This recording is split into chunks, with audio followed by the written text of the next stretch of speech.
Let me ask you one honest question. When's the last time she reached for you first? Not you initiating, not you nudging her shoulder at midnight, but her reaching for you.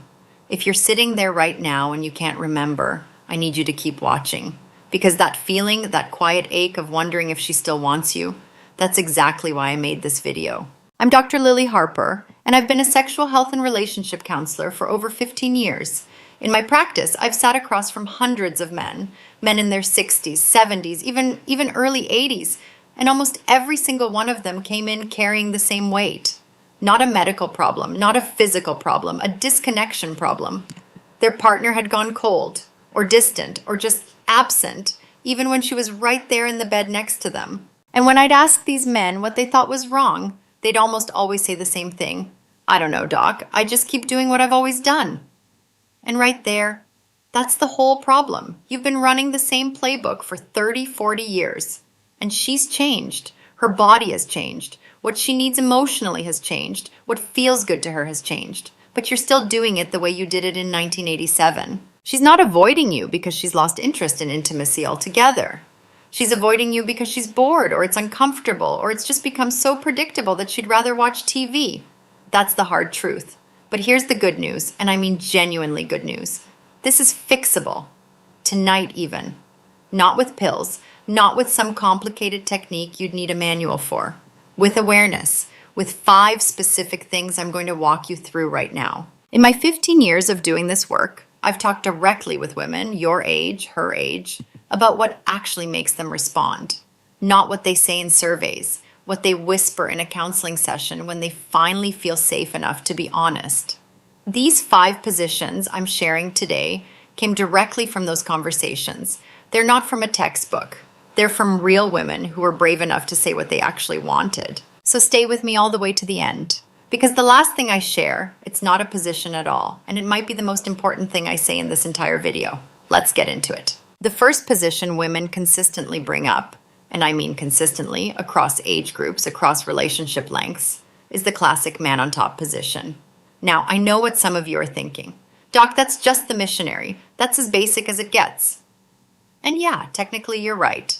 But here's what most men miss about why women actually love it. It's not about the mechanics, it's about what it communicates. When a man is on top, face to face, making eye contact, close enough that she can feel his breath.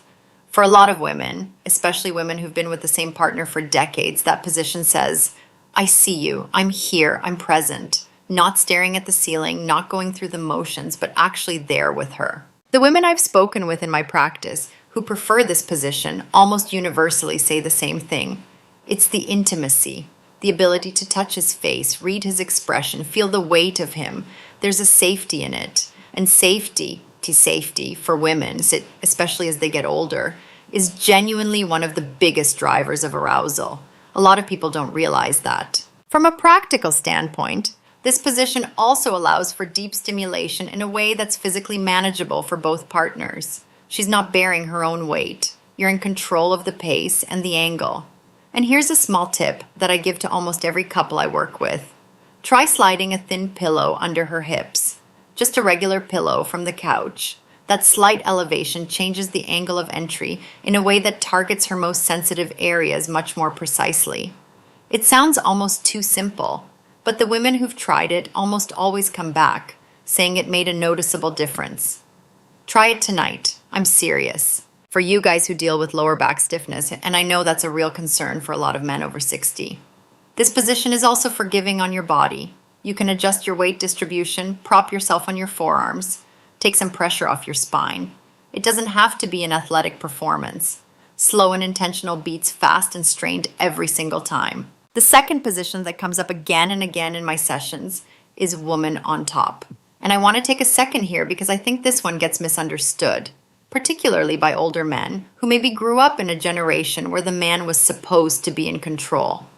Woman on top isn't about her taking over. It's about her finally being able to show you what she needs. When she's on top, she controls the speed, the angle, the pressure. She can position herself exactly where the stimulation feels best for her. And for women, who often take longer to reach climax and need much more specific stimulation than men, that control is not a luxury. It's kind of a necessity. When she can finally guide the experience toward what actually works for her body, the whole interaction transforms. I've had women in my office who told me they'd spent 20, 30 years of marriage faking or going through the motions because they never felt like they could direct things. And when their partner finally said, "Hey, you want to get on top?"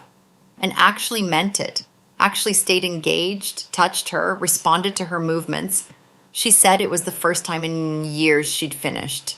Years. For you, as her partner, woman on top is actually one of the lower effort positions physically.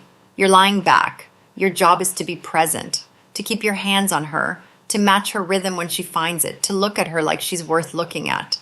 That last part matters more than you know. She's up there feeling exposed and vulnerable. If your eyes are half closed or you're looking at the wall, she feels that. But if you're watching her like she's the most interesting thing in the room, you will feel the difference in her body within seconds. Ça se sent. I promise you that. Now, the third position is the one I get the most questions about from men. And I also get the most concerned looks from women when it comes up. That's rear entry.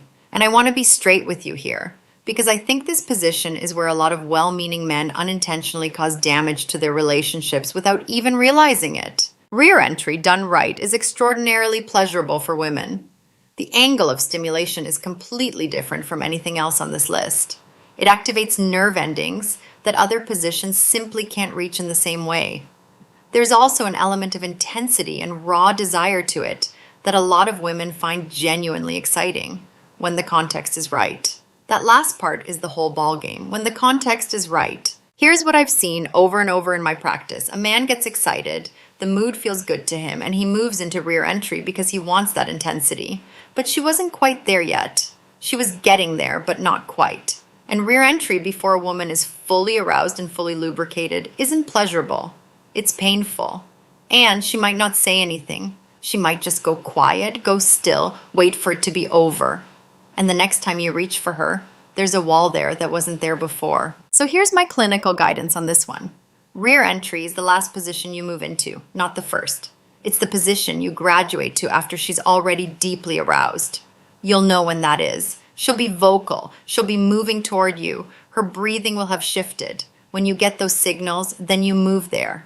Slowly, gently, with your hands on her the entire time.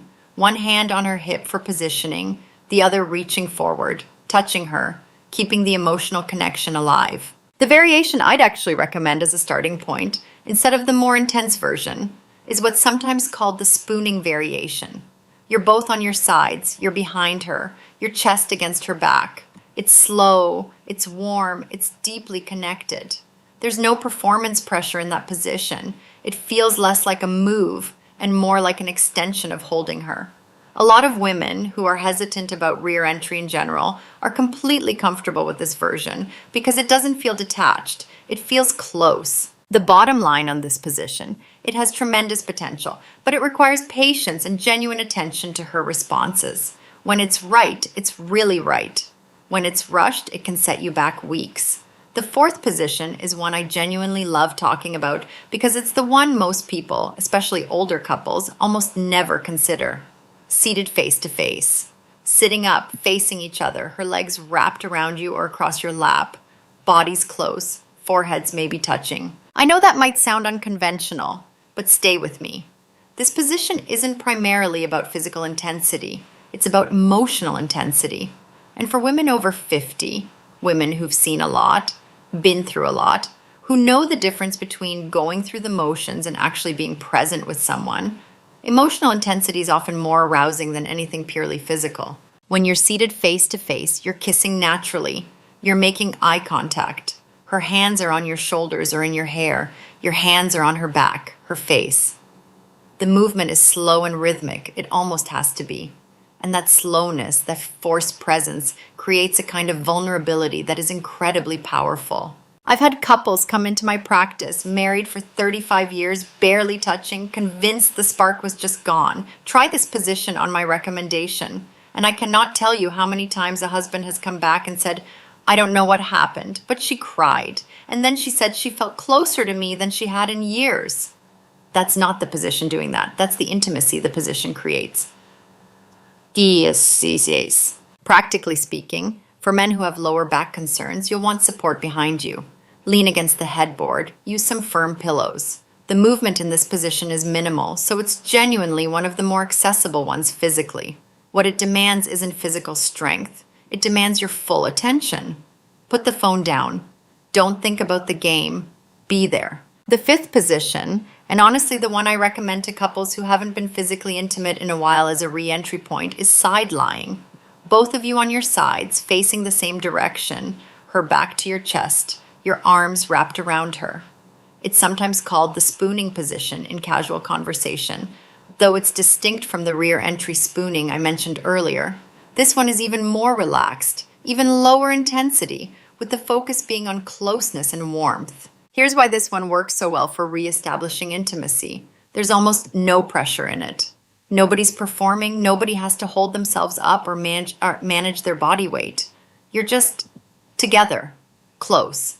And for a lot of women who've been emotionally distant or who have some physical sensitivity or discomfort, that makes more active positions feel like too much. This is a way back and that feels safe. The stimulation in this position is gentle and consistent. The emotional message it sends, I just want to be near you, I'm not in a hurry, I'm not going anywhere, is one that a lot of women, particularly those who felt like sex had become something being done to them rather than shared with them, respond to profoundly.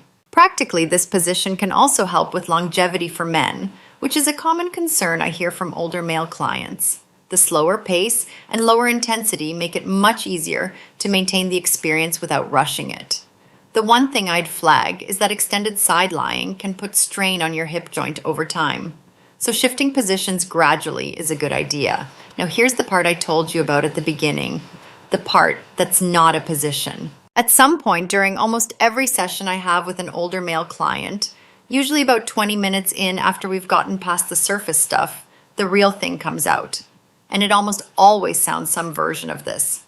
Dr. Harper, honestly, I'm not sure any of this applies to me. I'm not in great shape. I'm not that tall. I'm not the guy I was at 40. Why would she be interested in any of this with me?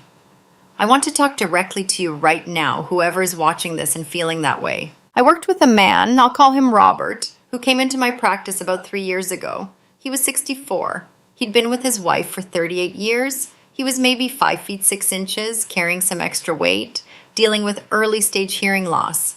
By his own account, nothing impressive to look at. But here's what Robert had. He made his wife laugh without trying.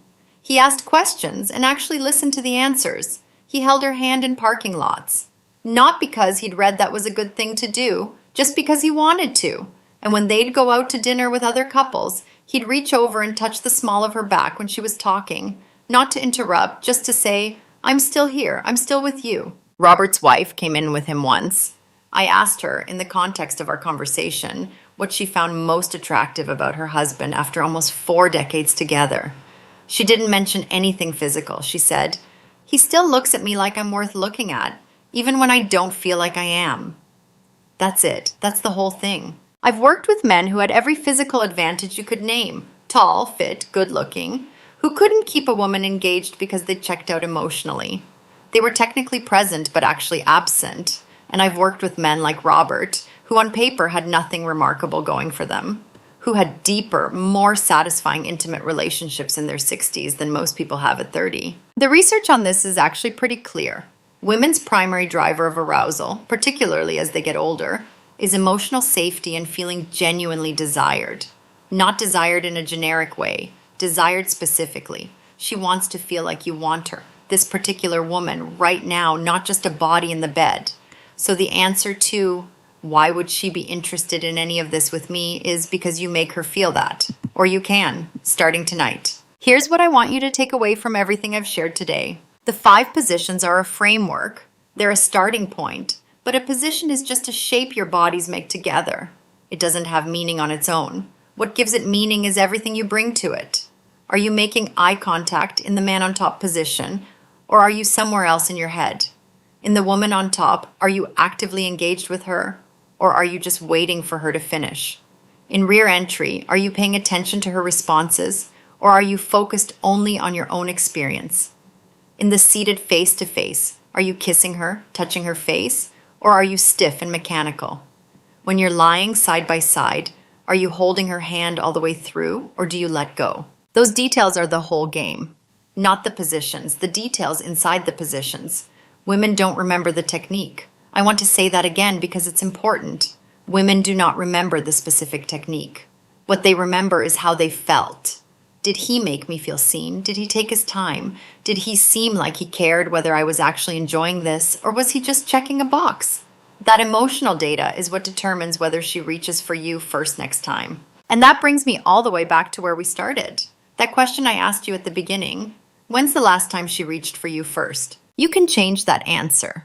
Not by becoming someone different, not by getting in better shape or buying something or performing some perfect sequence of techniques. By being more present with the person who's already there. By treating intimacy as something you're sharing with her, not doing to her. By looking at her, actually looking, and letting her see that you see her. That shift, even a small one, even tonight, can change the entire temperature of your relationship. I've watched it happen more times than I can count. A man comes in resigned, convinced it's over, that this chapter of his life is closed. And 6 weeks later, he's a different person. Not because anything dramatic happened, because he started paying attention differently. You're not too old for this. You're not too far gone. The version of your relationship that you want, where she reaches for you, where there's warmth and desire and real connection, that is still available to you. But it starts with you deciding to show up differently. Tonight, not next week, not when things feel better on their own. Tonight. I'm Dr. Lily Harper. If this helped you, share it with someone who needs to hear it. And if you have a question about anything I covered today or something I didn't, drop it in the comments. I read them and I answer as many as I can. This community is built on honest conversations, and those conversations are only possible when people like you are willing to have them. Take care of yourself. Take care of her. And remember, the best thing you can do for your relationship isn't a position. It's presence.